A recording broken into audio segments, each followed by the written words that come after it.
Welcome to my new crib. We have moved crib's new setting. It's pretty good here. I like it. We're going to be here for a couple weeks until we head off into the summer. So today I spent a lot of time debating and finding more out about this tax plan and the effects it may have in the economy, in the market, etc. And today, Joe Biden pushed that plan forward. The Biden administration sounded like, hey, we're going to go with this and it's going to happen. Yet the market was rallying pretty strong and growth stocks were rallying pretty strongly across the board, it seemed. My conclusions are, at first, I'm very against raising taxes. That phrase right there, raising taxes, just doesn't sit right with me. I don't want a bigger, stronger government. I want bigger, stronger people. But at the end of the day, this tax plan is only going to affect 0.3% of the population. And this is the wealthiest population with the most money, making the most money. This portion of the population doesn't put their money in the bank. They might have some money in the bank, but they will have, an emergency fund in the bank, and they're not going to stop trying to maximize returns outside of the bank. So I don't think there's going to be any sort of forced sell-off by mega rich people. I think they're going to continue to seek gains, albeit they're going to get some slightly less gains. And let's not forget, people can still offset losses.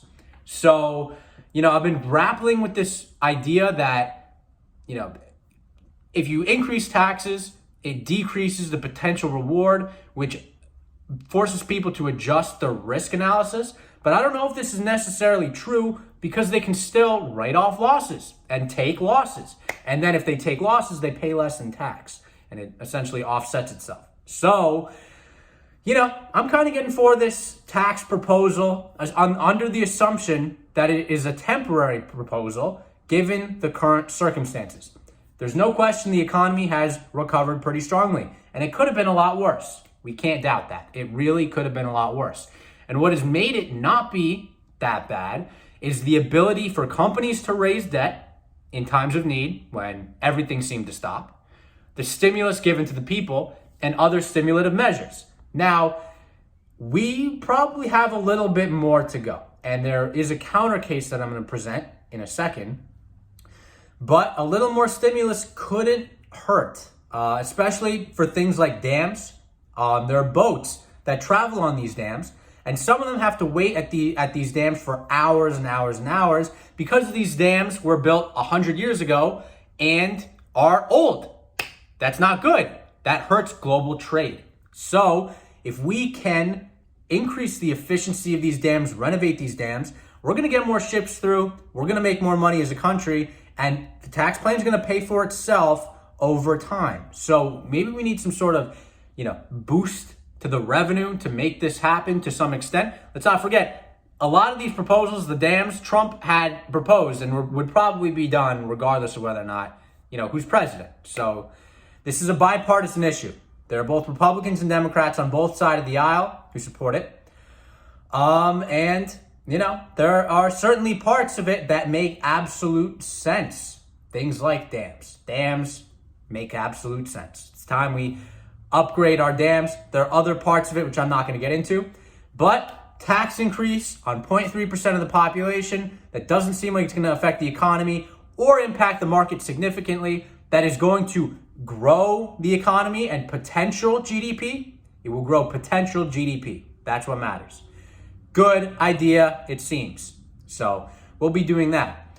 But at the same time, there's some concerns I have with the labor market.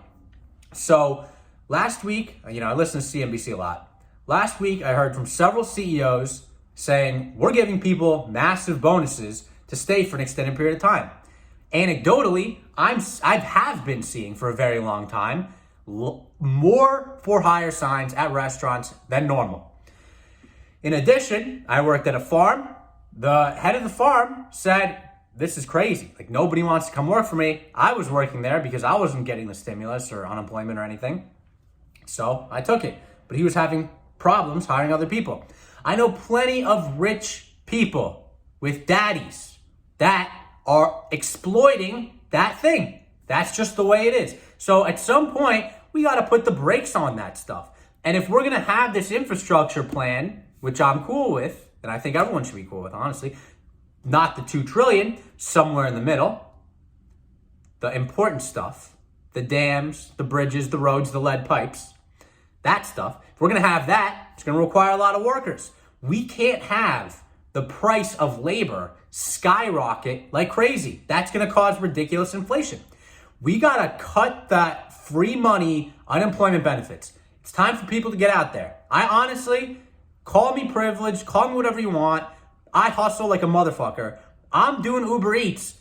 I can get a car for nothing with no credit. You can get a car for nothing for no credit and be making $25 plus an hour. There's no reason in this economy with this much stimulus for people to be sitting on their ass collecting expanded checks. We got to end that. So assuming we end that, we can go ahead with this tax increase, go ahead with this infrastructure package, and have a pretty good scenario. So with that, I remain bullish on stocks. I definitely want to keep owning stuff, and there's a lot of areas of the market that remain cheap. If you look at energy, pretty cheap. I would definitely get some there. Real estate, if there's inflation, you want to own some real estate. Looks like tech is getting another nibble again. I'm glad that's happening. You know, I have a lot of tech stocks, very bullish on smaller cap tech, and technologies I like. Not afraid to dabble in there, but be price discretionary. After we get this stimulus package, infrastructure package, whatever you want to call it, if we get tax increases, it's less debt for the government, interest rates are going to start ticking up at some point. That is bound to happen. This is not sustainable for very long. Interest rates, if we tick up interest rates, we can lower them again in the future, which is a safeguard against a possible economic crisis. That's why we're not going to have 0% interest rates forever. We needed to be able to lower them to stimulate the economy and stimulate spending. So we don't want to be at maximum stimulus forever, because then if a problem occurs, we can't stimulate anymore, problems really happen. So that's the deal with tax increases and additional stimulus / infrastructure and the need to stop the free helicopter money. That's got to go. So until next time, peace out.